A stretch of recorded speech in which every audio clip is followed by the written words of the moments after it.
Hey, you're listening to Sean of the South, and I'm your host, Sean Dietrich, and we are coming to you live, and that music you hear behind me is Lateral Blue. Lateral Blue, everybody.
I'm going to read you a little bit of our mail today. Jack Hagan, Grand Rapids, Michigan. Hey, Sean, it's my grandmother's birthday, and I wanted to see if I could get you to wish her happy birthday on the air. Her name is Maureen, and she loves your show. Dear Maureen, happy birthday. Dick Hartford, Alpharetta, Georgia. My dad's going on a cruise this week with a new someone he met since my mama died. He's been seeing this woman for a few months now, and I'm happy for him. He is 80 this summer. and he gives me hope that it's never too late to find love again. I was divorced last year, but I'm trying to take his example. I'm trying to be like Dad and not give up. Caitlin Floss, Fayetteville, Tennessee. All my husband really wanted for his birthday was a cowboy hat, a nice one. He plays country music in a band on the weekends, and his straw hat was just cheap and wearing out. So I went to this really nice hat store and got one for him, made out of beaver pelt, and it's a light brown like buckskin, and it looks like it used to belong to John Wayne. When we went out to hear him play one Saturday, he was still wearing his straw hat with holes in it, and he wore it all the way through the show until the last song. And just before he sang that last song, he put on his new hat and he sang a song that was our song. It was the same song we danced to at our wedding.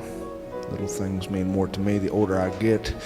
We have a great family, 5 kids and 13 acres, and I'm just so blessed. And I thought perhaps you'd like a good story about an old cowboy hat. Dear Caitlin, you have no idea how much I love stories about cowboy hats. Charles Dent, Conway, Arkansas. Sean, I told my son he couldn't have any more ice cream sandwiches because the doctor said he'd been eating way too much sugar. And I swore to him that I wouldn't eat any more ice cream sandwiches either, except on the weekends we would have one together. But the thing is, I have a pretty bad ice cream sandwich addiction. So, one day I came home from work, and I was going to sort of sneak an ice cream sandwich out of the freezer without my son knowing. And when I reached into the box of sandwiches, I found something. It was a yellow Post-it note that said, "Remember, Dad, you promised." God, my kid is smart. If you read this on your show on Saturday, just know that he and I are eating ice cream sandwiches together listening to it. His real name is Ricky, but we call him Ray Ray for short. Dear Charles and Ray Ray, enjoy them sandwiches for me. Sharon Dyson, Harrisburg, Pennsylvania. Hi, Sean. I listened to your show on a drive to Atlanta to see my mother-in-law. My husband stumbled on your stuff, and I just want to tell you, you made the drive with us the entire way. And we made ourselves stop along the way to get Coca-Cola and peanuts. And we actually tried putting the nuts in the bottle like you suggested. I've never done that before, probably won't ever do it again. I didn't like it very much. But I just wanted to say thanks for your show. Keep it up. You have 2 Yankees way up here in Harrisburg who are listening to you. Nicolette Sprague, Greenberg, Kansas. Hey, Sean, I have several friends who love your stuff, and we're about to go on a family vacation together to the beach. And I just wanted to surprise them with a shout out to Rick, Janice, Macy, Tanya, Shelley, Jordan, Kristen, and Andrew. We all had babies at the same time, and we kept telling ourselves we would one day go on a parents' vacation, but we just never did. Our oldest kids are about the same age, 10 years old. It's been too long since we made that promise to go on a trip together, but now we're actually doing it because it's summer. We rented a big house. We got plenty of coolers and stuff. I'm looking forward to it, so if you could give us a shout out, that'd be awesome. Hey everybody, Nicolette Sprague and friends, here's a shout out from Sean Dietrich. Ryan Perea, Auburn, Alabama. Sean, my mother's been babysitting my daughter while I work weekends, and my daughter got her hooked up listening to your show. Will you tell my mother how thankful I am that she watches my girls? She is the best mother in the whole world. She raised me and my sister on nothing with no help from anyone. She's a hard worker, and I feel she deserves a lot more than what she got in this life. I don't know how you go about choosing which letters to read on the air, but my kids and her would freak out if they heard their names read by you. My 2 girls are Carrie and Dorothy Grace, and my mother's name is Mary Louise.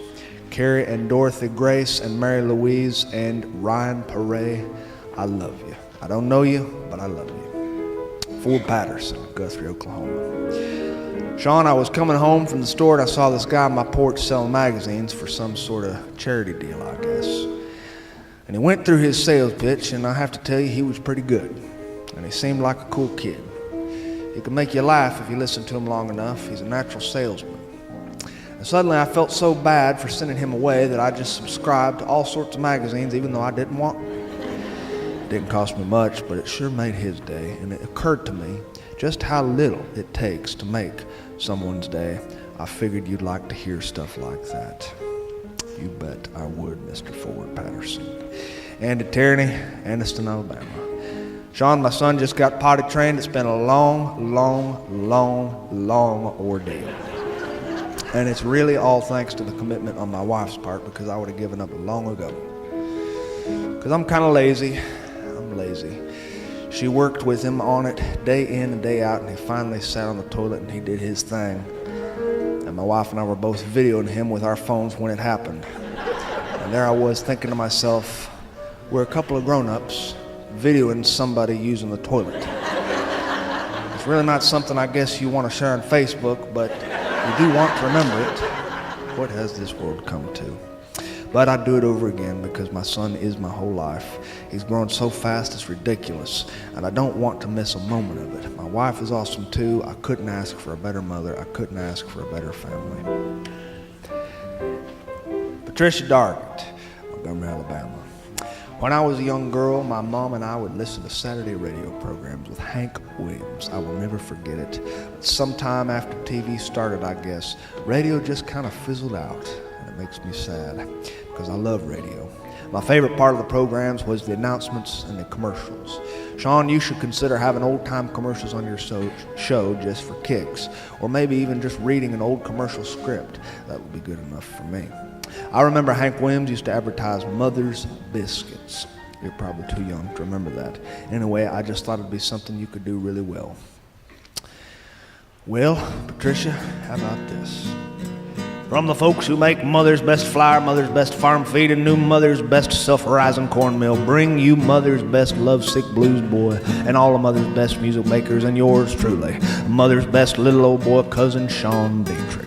How about y'all come on in and sit down, and I'll fix you up a mess of biscuits right here.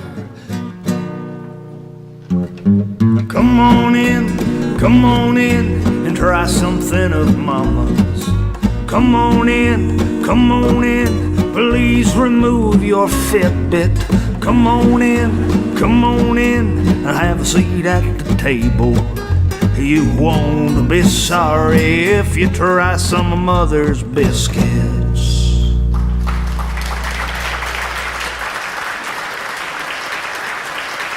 Next letters from our listeners. Let's have another song from Lateral Blue. Lateral Blue, everybody.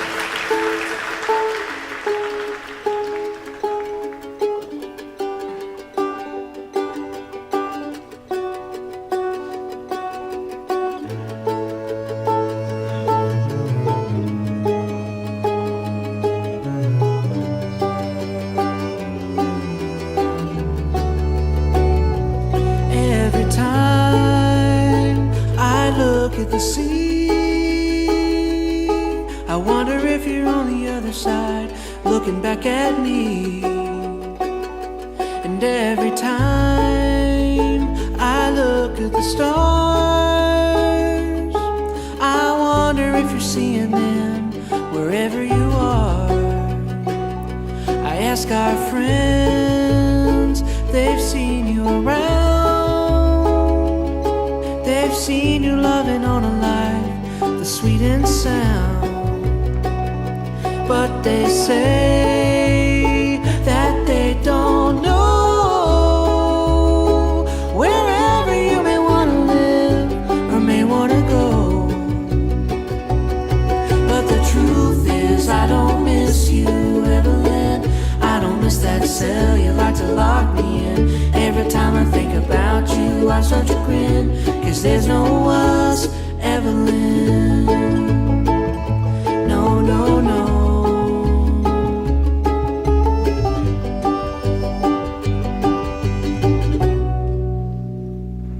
See, I don't care to know where you are. I promise I'm a happy man, but don't you go too far. And your eyes, as blue as the sky, makes me always wonder if you've had a good life. But the truth is I don't miss you, Evelyn. I don't miss that cell you like to lock me in. Every time I think about you, I start to grin. 'Cause there's no us, Evelyn. No, no, no.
Oh, it's summertime. Summertime is here, and it's got me excited because summertime does that. Summertime is just pure excitement. That's all it is. It's when the earth gets so excited that it can't contain itself, and so it's got to do something about it, and so it blooms and it blossoms, and it gets all hot and excited, and that's summer.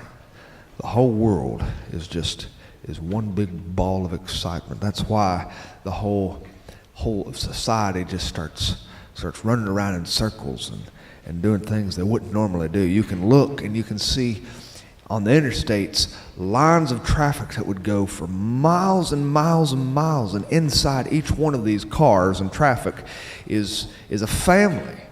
And that family is all crammed dangerously close together inside a little minivan with coolers and bathing suits and sand toys and all sorts of air mattresses and things, and they're making all sorts of smells inside that car that make the mom and dad roll down the windows and hang their head out and say, "Holy Lord, I'll be so glad when summer is over." You would never normally do that on any other season of the year, but you do it at summer. You do it during the summer because it's the time when excitement makes you do stupid things. It's when you get a little bit drunk on the energy swimming around in the sunlight and the clouds. Lord, I have no idea what I'm even saying. See, this is the portion of the show that I like to refer to as the opener, and this is when you just kind of talk off the top of your head. And you do this for just about as long as people are looking at you with a look that says, this guy must know where he's going. But once that look changes from this guy might not know where he's going to this guy definitely doesn't know where he's going, then it's time to launch ourselves into the story. And I can see by the looks on your faces tonight that time is now. Time is now. Summertime, I can remember a particularly special summer when Mr. Mike Zippy found a dog. He found a little golden-colored terrier that came wandering up onto his porch. This terrier looked like Benji, and he was trying to think of a good name for that dog, and he couldn't think of one, so he called it Dog Brown. Well, the dog wasn't brown, and so it was an unfitting name, but people called that dog Dog Brown. And he went everywhere with Mr. Zippy, everywhere. And so Dog Brown and Mr. Zippy that summer, they could be seen in their truck driving along, and that little Dog Brown, he'd pile himself up on the ledge of that window, and he'd poke his head out, and he'd stare at traffic as they drove by, and those two little pointed up ears would be waved back in the wind. It was a good sight. That was a good summer. That was the same summer that my third grade teacher, who also taught Sunday school, decided to teach us in Sunday school class at the Southern Baptist Church about the book of Revelation. Now, this is the best time of year to teach the book of Revelation because you have a bunch of children who are drunk on excitement and drunk on the prospect of summertime. They're thinking about public pools or going to the beach with their family, or they're thinking about laying in a hillside and looking up at the clouds and counting different shapes. They're thinking about finally getting to wear shorts instead of pants and sandals instead of shoes. They're thinking about sunburns. I'm a redhead. Sunburns for me are like being dipped in hot boiling lava. I can spend a grand total of 5 minutes out in the sun before my entire summer is ruined. I can remember the long nights laying on a bed with red peeling skin, and my father would rub this salve all over me. He'd rub this menthol salve all over me, and he always called it salve. He didn't call it balm, he didn't call it grease, he didn't call it Vaseline or mentholatum. It was always salve. Everything was salve to him. It's an old word. He was a redhead too. He burned just as bad as I did. A sunburn will make my freckles turn dark and my skin turn the same color as a boiled lobster. This is what all the children think about inside of Miss Williams' Sunday school class. We do not think about the moon turning to blood in the sea being dried up and a great beast coming out of the sea with 7 horns and 50 eyeballs and plagues of locusts swarming the earth, 4 horsemen riding down, riders in the sky. This is the wrong time of year to be talking about these sorts of things, but Miss Williams was like any Baptist. She believed that this wonderful time of year needed to be cut a little bit with a strong dose of reality. And so we went through the book of Revelation, and after each class we would all be so scared that we would talk with each other in little clumps and we'd say, "Do you think all that's real? Do you think that's real?" And someone would say, "Well, my daddy says."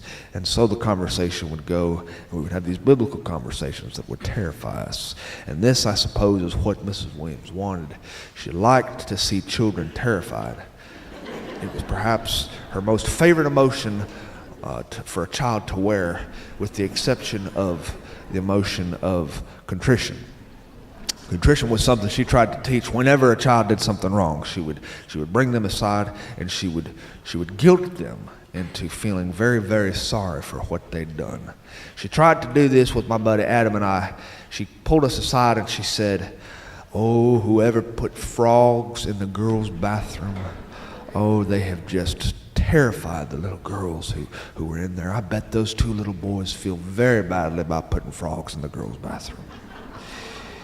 My buddy Adam looked at her and he said, "We did not put frogs in the girls' bathroom." And she said, "All liars shall have their part in the lake of fire." But Adam was not lying. He was not lying. We did not put frogs in the girls' bathroom. We put them in the boys' bathroom, and how they got to the girls' bathroom, I'll never know. Once we'd get out of school, we would go and we would spend our time running. It seems like, in my memory, the hillsides and the streets were all virgin. The streets were mostly dirt and the hillsides were undeveloped. Today I drive through parts of town and I drive through side streets and everything looks developed. I see houses and I see condos and I see apartment complexes and brand new Circle K and Tom Thumbs on every street corner. And the streets are paved beautifully with thick asphalt, and there's always road construction going on. There's orange barrels on the sides of the roads and men wearing neon vests who are telling me to stop, slow, go, stop, slow, go. And the hillsides are all made into atrocities with new construction. But back then, in my memory at least, whether it's true or not, I do not know, everything was virgin. We would run along a green hillside that was covered in daisies, or we would run along a red dirt road and kick up rooster tails of red dust behind us. This was summer. We spent a lot of time in the woods, We lived in the woods, and we had not these little devices in our pocket 24 hours a day, or our friends could keep a hold of us and text us and we could look up instant information on Google. No, we did not have that. Today a child can flush his toilet from outer space by pressing his button on a glass screen. You can control a NASA spaceship with one finger on your smartphone, making zigzags. You can find your way into any locale on this planet with that phone because it has a GPS in it. Back then, our only GPS was our nose, was our feet, was our intuition. We would follow creek beds for as long as they would go. We would gather crawfish. We were children who enjoyed the summertime. My friend, he's got a few daughters. This year, he couldn't get them to get out and enjoy the summer. He said they're trapped inside, and they're working on their iPads and on their iPhones and on the computers, and they're just interested in their games. There's a game out there called Fruit Ninja, and these little girls, they're experts at Fruit Ninja. I've watched them play for hours on end. They just swipe their finger across the screen and they make little giggling sounds. It's amazing. It's amazing. I understand they're world famous in some online circles for their prowess at Fruit Ninja. So my friend decided he would take his family to the beach to Gulf Shores, Alabama. He did what any average suburban male does. He piled them in to the minivan, and he piled in a cooler with all sorts of adult beverages and snacks for the road. He piled in inflatable toys that only cost about $1 a piece. They're big pink and yellow things that have the heads of giraffes and elephants on them. And he piled in life vests and sand toys and lawn chairs and all sorts of things that you probably don't need, but you can't take a trip without them, because once you get there, you'll find that you actually need them. And they drove, and they were in a traffic jam for a long way on I-65, long way. Traffic jam that just seemed to sit there.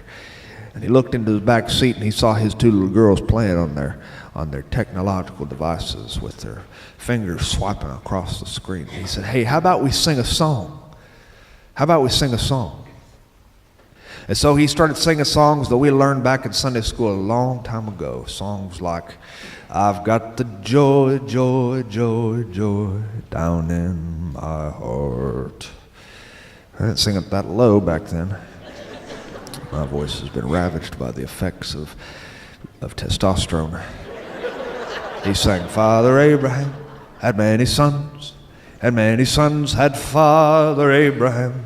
I am one of them, and so are you. So let's pull down our pants." No, I'm sorry. I got into a lot of trouble for singing it that way in the 3rd grade. That's not how it goes. He sang songs like, "I may never march in the infantry, ride in the cavalry, shoot the artillery. I may never fly over the enemy, but I'm in the Lord's army, yes, sir." He sang, "Joshua fought the battle of Jericho, Jericho, Jericho." He sang, "Pharaoh, Pharaoh, whoa, no, Lord, let my people go. Yeah, yeah, yeah, yeah, yeah, yeah," which sounds strangely like Louie Louie. He sang all the songs. He's got the whole world in his hands. He's got the whole world in his hands. He sang one of my favorite songs, "This little light of mine, I'm gonna let it shine. This little light of mine, I'm gonna let it shine. Won't let Satan blow it out. I'm gonna let it shine." He sang, "Jesus loves me, this I know, for the Bible tells me so. Little ones to him belong." I had a friend who sat beside me in Sunday school named Bridget, and she said, "I don't get it. Little ones to him belong. I thought little meant being short. How about little ones to him be short?" And so we sang it like that for a long time. "Little ones to him be short." Our teacher hated that. She hated that a lot. But she didn't hate that as much as she hated, "Jesus loves the little children, all the children of the world, red and yellow, black and pink, even if they kind of stink. Jesus loves the little children of the world."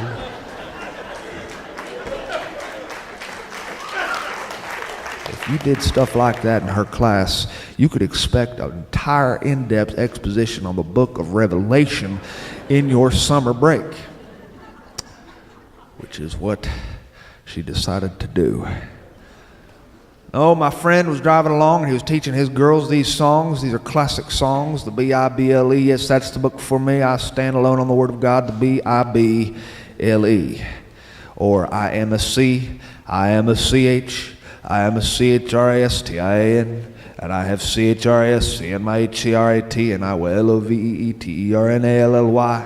And of course, if you're feeling a little bit frisky and surly, you will add the letters O-N-G to the end of every letter and every consonant, and so it will come out sounding like total blasphemy to your 3rd grade Sunday school teacher. It will sound like, "I am a kong, I am a kong hung, I am a kong hung rong I song tong I nong, and I have kong hung rong I song tong in my hong e rong tong, and I will long I vong I e tong e rong nong e long long yong."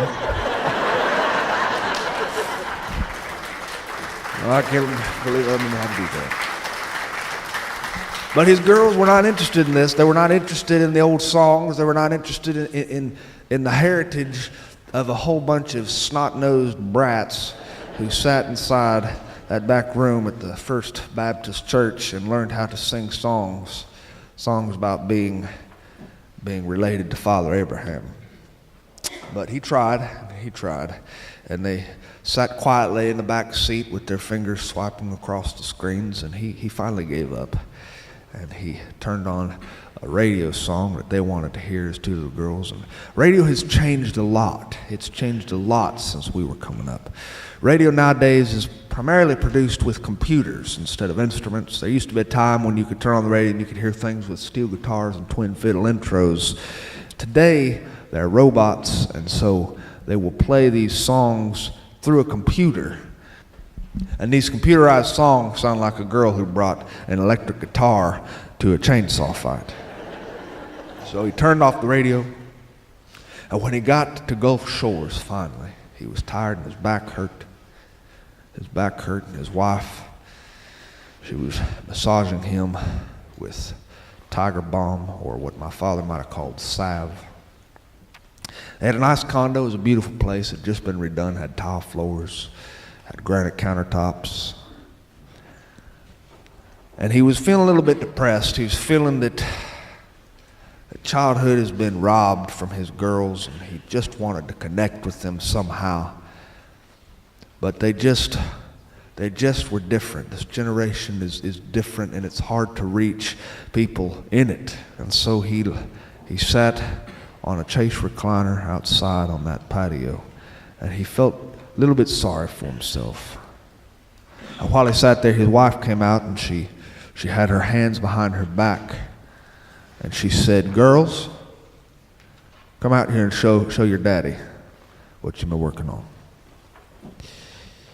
As girls came from the back room, two beautiful little girls, long blonde and brown hair, pretty little girls, and they were carrying paper. Not iPads, not iPhones. They were carrying paper, and on this coloring paper were pictures of their family trapped inside a minivan on I-65. And on the bottom, it said, "We love you, Daddy." And one of his daughters had written on the bottom of that coloring page, "He's got the whole world in his hands. He's got the whole world in his hands." And my friend said he started to tear up a little bit. They all went down to the beach and they tried to catch sand fleas, and they all sang a little bit. They sang, "Father Abraham had many sons, and many sons had Father Abraham." And they'd never had that good of a time in all their life.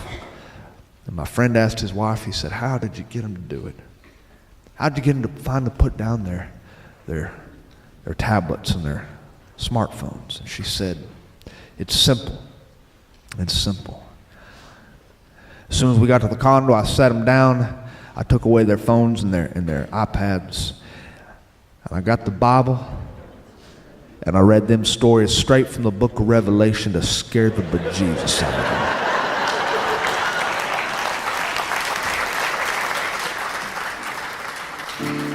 Hey, thanks for listening to Sean of the South. I've been your host today, Sean Dietrich, and man, it has been a true pleasure. Hope you join us next week. That music here behind me today is Lateral Blue Band. Caleb Edwards, Kyle Lee, Corey Coswell, and Laura Epling. To find anything more about what they do, you can visit lateralblueband.com. Hope you download their new album on iTunes. Check them out on Spotify, YouTube, or CD Baby. Just check them out. Whatever you do, these guys are good. To find anything more about what I do, you can visit seanofthesouth.com. And while you're there, I hope you drop me a line and tell me about your wedding announcements, your birthday announcements, or even tell me a story about getting your house cat out of the tree. Doesn't matter to me. I'd love to read stuff on the air from my friends. And speaking of friends, God himself must have loved the common man, because he made so dadgum many of us. Adios.